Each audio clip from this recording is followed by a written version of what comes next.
Olá, tudo bem? Eu, Suzy Bonfim. E eu, Temelosa. Estamos com você a partir de agora no O Londrinense Pod, o podcast do londrinense.com.br, um espaço para especialistas e convidados, uma conversa direta com o conteúdo do seu interesse.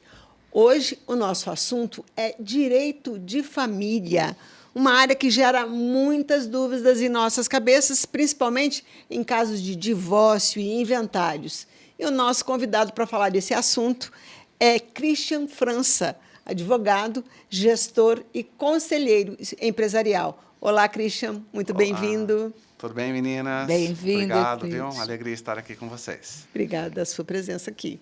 Christian, embora a gente saiba que existe divórcios amigáveis, né, aquela separação civilizada e tal, é aconselhável que o casal, mesmo sendo uma separação amigável, use o mesmo advogado ou é melhor cada um ter o seu? Olha, eu vou dar a resposta clássica do direito, né? Depende. Porque tudo depende da confiança de ambos aí. Porque o ideal, assim, teoricamente, é cada um ter o seu advogado. Mas tem muitos advogados que têm o nosso perfil, que já vem como conselheiro, como mentor, que tem esse viés, né? Eu fui juiz arbitral, que já tem esse viés de mediação, de conciliação. Então, se é um advogado com essa visão de realmente repartir bem, de fazer a justiça entre os dois, de mediar para o casal ou para a família, em caso de inventários, vai muito bem. Agora, se você tem um advogado que é o perfil brasileiro, litigioso, quer briga, quer recurso, aí não recomendo. Aí é ideal cada um ter o seu. Porque a gente sabe que existe casos de divórcio, principalmente assim, naqueles casos onde o marido trabalhou a vida fora e a mulher ficou dentro de casa, cuidando dos filhos, que é um trabalho desgastante, mas não reconhecido. Mas a gente vê que, na hora de separar, o marido quer deixar a mulher sem nada. Nesse caso, o que é preciso fazer? Ele é obrigado a dividir? O que o advogado recomenda? Tudo depende também do regime de casamento, né? O artigo 1829 do Código Civil, ele traz lá os 4 regimes de casamentos e nós vamos já falar deles, tá? Mas é claro que, apesar do mundo tão moderno, globalizado, ainda tem muito homem com essa visão antiga, né? Eu que trabalhei, né? Teus filhos, ninguém educou, ninguém cuidou. Chegou a louça brindava, lavada, a casa organizada, principalmente a educação dos filhos em tempos tão difíceis, né? Que é um desgaste, né? Leva para a escola, leva para a companhia. Demais, leva balé, escola. E é muito comum isso ainda hoje? É comum ainda. Infelizmente, é comum, né? Acho que até a gente acaba abordando esse tema de ocultação de bens, coloca bens em nome da mãe dele, nome de irmãos, nome de primo, nome de laranja. Então, o que a gente recomenda para as mulheres, né? Nós temos muitas clientes mulheres e muitas mulheres empresárias, né, que passam por isso. É levantar todos esses bens e sempre estar atenta, porque como provar esses bens judicialmente é um passo mais complicado. Eu gostaria só de fazer um adendo aí nesse caso, porque a gente também tem uma situação que está cada vez mais comum, que é a chamada união estável. Isso. Certo? Que te dá legalmente os mesmos direitos da comunhão que parcial. Se você não tiver, se você tiver casamento no cartório ou não. Isso. Né? E aí há um grande conflito, até a partir de quando começa a união estável, isso também já tem que estar em contrato, não é um casamento oficial, mas pode-se fazer um contrato definindo que os bens são bens comuns ou só um de outro. Como funciona? O caso da união estável, ele cai ali no regime de comunhão parcial. Tá? A briga é quando começa. Realmente. Tá? Né? Então, o ideal para os casais é já estabelecer o contrato, vai no cartório e registra isso. Registra essa união estável. Porque pode ser, inclusive, retroativo, né? Pode registrar isso, porque tem testemunha, né, e tudo. Isso garante aos dois. E até, vamos supor que o homem queira esconder bens, não quer, mas só vai dar trabalho. Porque hoje, bens e nomes laranja, por exemplo, a nossa banca tem família, sucessões e empresarial. Um advogado tributarista empresarial sabe que o laranja não tem origem daquela renda. Então, a gente pede para citar o laranja, o terceiro que está o bens dele, sob pena de crime de sonegação de impostos. Sim. E o juiz, diante de um crime desse, o juiz é obrigado a comunicar à Receita Federal. Tá, mas Entendi. Então, assim, você vai só aumentando os problemas. Então, o ideal é estabelecer bem as datas, conversarem, e, a partir dali, tudo que acrescer o patrimônio será dividido entre os dois. não há uma definição exata de quando começa a união estável pela lei? Não. Tem entendimento jurisprudencial. Quando que é o ânimos, né? O ânimos de morar junto, o ânimos de constituir casamento. 2, 3 meses ali já estavam morando junto. Tem essa variação aí de 3 a 6 meses a briga, normalmente. Você disse que são 4 regimes de casamento. Quais? Isso mesmo. Eu sei o comunhão parcial e separação total. Qual que seriam os outros 2? É, os mais comuns, tá? Até trouxe aqui anotado, 1829 do Código Civil. É um artigo, na verdade, até muito mal escrito. As pessoas têm dificuldade em interpretar.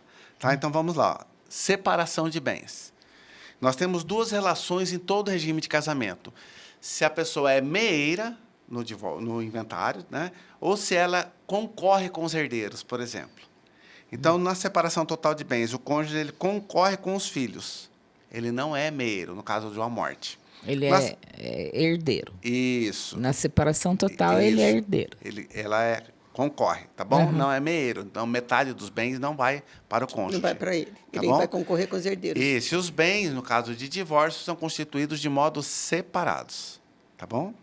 Na comunhão parcial, tudo que foi acumulado a partir da união estável ou da comunhão parcial é dividido entre os dois. Então, nesse caso aqui, o cônjuge é meeiro dos bens conquistados de modo que nós chamamos onerosos. Que ele ajudou a participar, ajudou a cuidar dos filhos e tudo mais. Agora, dos bens patrimoniais antes do casamento, em caso de morte, daí, ele concorre com os herdeiros, mas não é meeiro. Entendi. Entendeu? Então, tem algumas variações entre divórcio e entre inventário. Tá? O outro regime é a separação obrigatória. A separação obrigatória. Obrigatória, a partir dos 70 anos, né? O chamado para evitar o golpe do baú e tudo mais, tá? tá. Então, ela é obrigatória. Você vai casar com alguém com maior de 70 anos, é separação obrigatória. Ou seja, não tem meação. Não tem meação Não nenhuma. tem meação Não nenhuma. adianta. E no caso de morte, não tem concorrência.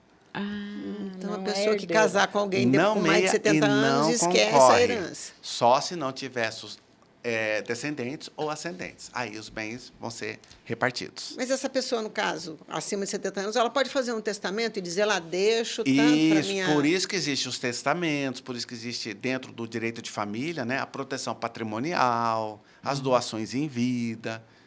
Entendeu? Só que a maioria casa e nem sabe esses institutos. Não É isso que eu ia sabe disso. perguntar, doutor. Há uma certa negligência das pessoas quando se tem essa união estável ou casamento de pensar nisso? Muito, muito. O brasileiro ele não gosta de falar de divórcio. E nem de morte. Muito menos de morte. Uma das minhas especialidades nas bancas, eu cuido de 3 setores. Família, sucessões, tribunal do júri e o outro é empresarial societário, que envolve holding, né? Como dividir bens, como evitar mais impostos. Então, o brasileiro ele não gosta de falar de morte. Então, ele deixa tudo para a última Que é a hora. coisa mais certa. E herança é aquilo que o decúgeno, nós chamamos de direito de decúgeno, o falecido, deixa para os vivos se matarem, né? Então, Bem isso. organizar isso é muito mais rápido, econômico, você evita mágoas, brigas. Se tivesse feito um testamento. Muito, muito melhor. Testamento ou uma hold, porque a hold ele divide em cotas já, né? Eu coloco todo o patrimônio em CNPJs. Minha filha vai ter 30%, outro 30%, outro 30%, e aí. Comunhão parcial, separação obrigatória, comunhão universal. Comunhão universal, os bens... Divide tudo. Divide tudo. Entendeu? Esse divide tudo e, no caso de morte, é meeiro e ainda concorre com os herdeiros. Isso ainda existe? Existe. Principalmente pessoas mais antigas e tudo. Famílias tradicionais, Famílias abastadas, tradicionais. acabam ainda casando assim, porque rico com rico soma patrimônio. Entendi. Entendeu? Agora, em outros casos, não, eles separam bem. A mulher nunca trabalhou, não tem um preparo do mercado de do trabalho. mercado para se recolocar nessa idade, já fica... A maioria ganha, sim, o direito à pensão. Por tempo indeterminado, até Isso, casar de novo. A maioria, sim. A maioria ainda é determinado dessa forma. E faz sentido, né? Faz sentido. Né? Porque uma mulher de 50 anos sem preparo nenhum para se... Trabalhar em casa, além de não ser reconhecida, é extremamente desgastante. Isso pode haver situações contrárias do homem. Às vezes, porque hoje em dia há muitas situações em que o homem está numa situação mais difícil que a mulher, no casamento, né, profissionalmente falando, a mulher está bem empregada e tal, e aí... Acontece. E aí, também é a mesma forma de avaliação? Acontece, mas a proporção é menor ainda, tá? Por questões cultural e tudo, e o homem ainda tem mais mercado de trabalho, né? Mas em casos específicos tem acontecido alguns casos, sim. Tá? Mas as provas daí tem que estar bem demonstrada, a estabilidade, a dificuldade dessa pessoa de 50, 60 anos voltar ao mercado do trabalho. Ela é mais criteriosa um pouco quando é o inverso. Entendi. Ainda falando sobre divórcio, vamos falar sobre pensão de filho. A gente vê os caras reclamando, porque eu pago um absurdo de pensão, R$300, né? É um absurdo de pensão e eu não quero pagar isso. Eu vou fazer o supermercado ou eu vou pagar a escola do menino. Pode? Na maioria das vezes, é permitido alguma porcentagem de permutas. Algumas porcentagens? Isso. Agora, R$300, R$200, a maioria das vezes ele não vai ganhar isso. Tá? Agora, pensão para filho de 1.000, 2, 3, 5 mil, aí é possível. Não, você paga a escola, tá? Porque ele direciona melhor, porque ele não quer ver a ex gastando. Tá? Agora, essas pensões de valores baixos, pessoas com baixa renda, dificilmente o juiz vai estipular isso, porque vai na farmácia já gastou isso, né? Uma ida não dá para ficar isso alienado a algum serviço específico. Doutor, vamos entrar num assunto que é muito interessante e bem complicado. Por que a gente é obrigado a fazer inventário? Por que o inventário é obrigatório? Primeiro, porque está na lei. A lei obriga todo cidadão a fazer inventário. Por quê? Senão ele não consegue transferir, vender esse imóvel sem a constituição desse inventário. Porque o inventário estava, por exemplo, no nome do seu pai. Para ele ser vendido, ele teria que assinar. Já está morto, faleceu, não tem como assinar mais. Então, ele precisa dessa transferência obrigatória. E a segunda e melhor resposta, meninas, é o Estado quer imposto, né? E é uma coisa que custa caro, né? E é muito caro, viu? É muito caro. Nós fazemos, graças a Deus, bastante isso no escritório, né? Até por causa das roads ou inventário. Muita gente chega lá perguntando de road e vê que não tem nem condições de fazer uma road, né? Então vai para o inventário. Uma casa popular hoje, para se ter ideia, nós acabamos de fazer recentemente uma casa popular, um apartamento popular, por aí 400, 500 mil, você gasta tranquilo uns 20 a 30 mil reais. Para fazer esse inventário? Para fazer o inventário? Com todos os impostos, taxas, emolumentos. Que horror. E Paraná está na margem de 20, São Paulo, 30 mil reais. E quando, por exemplo, é um casal, faleceu a esposa, e o senhor e o marido ficou, tem os filhos, mas não foi feito esse inventário, demorou anos, e isso vai ficar muito mais caro. Isso. Aí tem algumas multas, tem algumas taxas a mais.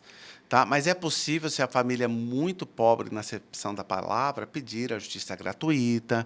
O ITCMD, que é um imposto obrigatório, é possível, sim, comprovar a isenção. Só que, gente, tudo que vem do Estado para você provar a pobreza, eu estou falando de provar miséria, né? Então, são provas bem difíceis, eles passam pente fino, né? Porque nós estamos falando aqui de receita, de tributos. Caso né? contrário, vai ficar muito caro. Senão fica caro. É possível parcelamento, mesmo famílias que não são nem classe média, por exemplo, classe média baixa, mais simples, é possível parcelamento do TCMD em até 20 meses. Então, tem algumas facilidades também. E isso faz via cartório ou é só com advogado? Se tiver menor envolvido, é obrigado a judicializar. Tá? É obrigado a passar pelo juiz. Até para resguardar as cotas partes desse menor. Né? Caso contrário, pode ser direto no cartório, mas é obrigatório, né? Graças a Deus, eu sou advogado, a presença do advogado. Agora, uma coisa, o inventário não... o testamento não substitui o inventário. Por mais que a pessoa tenha se prevenido e feito o testamento, deixado tudo certinho lá, é obrigatório fazer o inventário. Ele só faz a conclusão daí, mas é muito mais rápido e muito mais fácil. E mais barato. E mais barato. Mais barato. Muito entendi. melhor, bem mais viável. E, em termos de tretas, briga de família, meu Deus. Nossa, acaba, né? Bem A menos resolvido. que se resolva questionar o... Mas mesmo... É como O toda testamento. profissão, né, gente? Você vê, nós temos aí um caso de repercussão, o caso do Gugu, né? Mesmo com o testamento, Não tá deu dando certo, uma briga absurda. Porque, vou dar exemplo, por exemplo, o pessoal faz cláusulas de usufruto É isso que eu ia perguntar. para os A filhos, questão né? do usufruto. Ah, eu doei para os meus filhos para antecipar, já paguei. Essa cláusula de usufruto, esse seu filho casou com alguém que só vai dar desacordo na família. Essa cláusula de usufruto continha também cláusula de gestão, cláusula de controle político, cláusula de decisão. O que é cláusula de controle político? O imóvel é seu, o usufruto é seu, mas é eu que decido se vai vender, eu que decido se a tua esposa vai ter parte, eu que decido se você pode transferir. Entendi. O poder de mando continua comigo. E a maioria ainda desses contratos de usufruto só colocam as cláusulas de usufruto. De usufruto, daí não coloca. Não entram, porque da onde que vem essas outras cláusulas? Vem do direito societário. Ah, Que eu trato aquele bem como se fosse uma empresa, é um conselho. E aí por vem- isso é melhor fazer antes. Isso. Então, as bancas hoje, né, eu brinco, por isso que daí eu fui para São Paulo, né? Porque alguns conhecimentos realmente você só tem nas grandes capitais. Por exemplo, conselho empresarial, sociedade anônimas, né, esses conselhos gigantes, tem conselheiros, tem supervisão, passa fiscal, tudo, contabilidades. Então, isso é possível também fazer diante de patrimônios, né? Claro que não desse tamanho, desse porte, mas aquelas cláusulas aproveitadas lá, dessas grandes empresas, né? Você pode também colocar elas aqui em testamentos, em doações, em holdings. Ô, Christian, e quando que você acha que você orienta as pessoas, as famílias, por menor que seja o patrimônio, a fazer esse tipo de inventário, já antecipar essas questões para evitar problemas? Olha, eu gosto sempre de orientar o seguinte: não deixe para depois. Vai dar briga, vai dar desacordo. Depois da morte, no caso? Isso, sempre vai dar desacordo. No nosso escritório, por exemplo, né, a gente tem as outras formações de PNL, inteligência emocional. Então, quando a gente vai receber uma família, já fizemos divórcio com 14 filhos. nossa. Com 8, 6 é comum, tá? Agora tivemos 14, é o recorde nosso. 6 e 8 é comum. Daí nós falamos, venha todos os herdeiros. Não entra na sala esposa nem agregado. Só os herdeiros legítimos. E em que momento na vida dessa família? Tem um momento? Espera aí, Tem, isso. você terminou. Por quê? Porque daí eu consigo tratar isso de forma mais rápida. Porque ele perdeu o momento lá. O momento é sempre antes. Antes da morte. Tá ficando idoso? Está ficando com 65, 70, ou principalmente quem já tem alguns problemas de saúde, começou a aparecer, busca uma boa banca que entenda de patrimônios sucessórios e já começa a fazer isso. Mas, Christian, eu vou pagar um pouco mais caro. Na maioria das vezes, você tem uma economia tributária, que com expertise tributária você consegue uma economia, e os ganhos de briga e mágoa da família. Porque o maior risco é o quê, gente? Esse imóvel ou essa empresa pequenininha, uma empresa pequena, ficar travado na justiça. E ela se perde, vai à falência, vira dívida e ninguém fica com nada. É impressionante. Tem casos assim, na minha cidade mesmo tem uma casa maravilhosa, linda, linda, uma mansão que está caindo aos pedaços porque está abandonada, porque está um litígio enorme do inventário naquela casa. Normalmente, essa banca mais antiga, o direito do Brasil ela é muito da briga, da lide, né? Não, vamos entrar com recurso. Recurso é bom para advogado ou para megas empresas. Por quê? Você tem dinheiro para ficar pagando os juros do judiciário, as correções monetárias. Então, para empresas pequenas, médias e patrimônios pequenos e médios, nós recomendamos o seguinte: é melhor um acordo mais ou menos que uma grande briga. porque a grande briga vai dilapidar o patrimônio. Nós já pegamos decisões de juiz, por exemplo, bloqueando os caminhões até a decisão. Eu falei, mas como é que transporta os produtos? Como assim bloquear os caminhões? Porque tinha um filho que usava mais o caminhão do que o outro. Eu falei, meu, esse filho trabalha na empresa. Mas até o juiz dar o próximo despacho, gente, 3 meses, 6 meses, né? Que travou totalmente a operação da empresa. Então, o ideal é você antecipar. Ah, mas ele tem um imóvel só. Faça isso em vida. Já transfira. E, meu filho morreu, já tem a nora e os netos. Olha que facilidade. Um filho vai receber a cota parte dele, já, né? E a outra, você vai garantir para a viúva do teu filho, já para os netos. Você pode transferir as cotas partes também para os netos, garantindo eles. É muito mais simples. Muito bom.